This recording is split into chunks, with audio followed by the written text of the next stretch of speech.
Have you ever wished you could just flip a switch in your head, instantly get more focused or more creative? Well, today we're diving into the pretty incredible science of auditory brainwave entrainment, which is just a fancy way of saying we're going to learn how to use sound to literally change your brain's frequency. So, let's start with the big question. Can you actually tune your brain like a radio? I mean, really dial into a specific frequency for focus or relaxation, or maybe even creativity? It sounds like something straight out of science fiction, right? But believe it or not, the answer is a lot closer to yes than you might think. Okay, to get how this is even possible, we first have to pull back the curtain on this amazing little secret about how our brains work. It's a core feature that makes this whole thing possible. And that secret is something called neural entrainment. All it really means is that our brains have this natural built-in tendency to match their own rhythm to a rhythm they hear outside. You can think of it as a frequency-following response. Your brainwaves literally start dancing to the same beat as a sound you're listening to.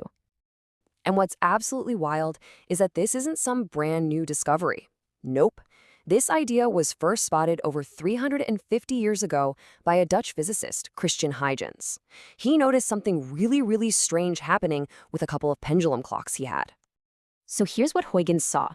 He had two clocks hanging on the same wall, and they'd start off swinging at their own random pace. But over time, they would always end up swinging in perfect synchronized unison. Why? Because the tiny vibrations from each clock were traveling through the wooden beam they shared. It's a beautiful principle called sympathetic resonance. Okay, so let's connect the dots. Just think of your brain as one of those clocks. It's this incredibly complex oscillator with its own rhythms. And the sound waves we listen to? Well, they're like the vibrations traveling through that wooden beam. They provide this steady, external rhythm that our brain can lock onto and sync up with. All right, so now that we get the basic idea behind how this works, let's look at the two main tools of the trade, the two most common ways this brain tuning is actually done. First up, we've got something called binaural beats. Now, these are super fascinating because they're not actually a real sound that exists out in the world. They're an auditory illusion, a kind of phantom sound that your brain creates all by itself. And because it needs one frequency in one ear and a different one in the other, this method only works with headphones. So here's a quick example of how it works. Let's say you play a 300 Hz tone in your left ear and a slightly different 310 Hz tone in your right ear. Your brain hears both, processes them, and perceives a third sound, a rhythmic pulse beating at 10 Hz. That's the difference between the two. And it's that 10 Hz rhythm that your brain starts to sync up with. Pretty cool, huh? Now, the second tool is called isochronic tones, and unlike binaural beats, this is no illusion. This is a very real physical pulse of sound. It's just a single tone that's being turned on and off very rapidly, creating this sharp, distinct rhythm that's actually in the audio file itself. So just to put them side by side, binaural beats are this subtle illusion your brain creates, and you've got to have headphones. Isochronic tones are a direct, intense pulse of sound, so speakers work just fine. They're really just two different roads leading to the same destination. Okay, so we know how it works, but the big question is, why would you want to do it?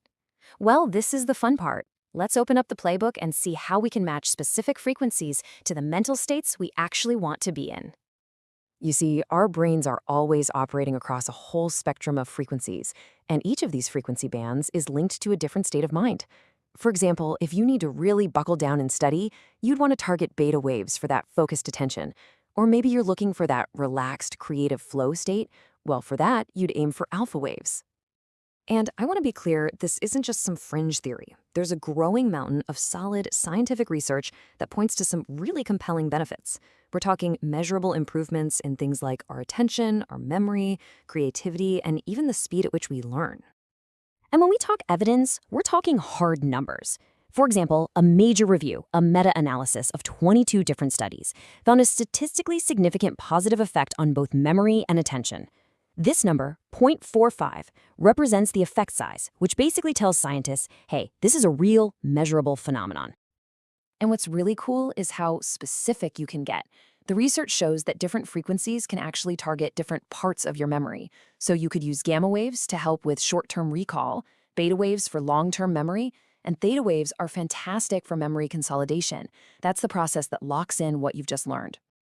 But If I had to pick the most jaw-dropping finding, it has to be this one.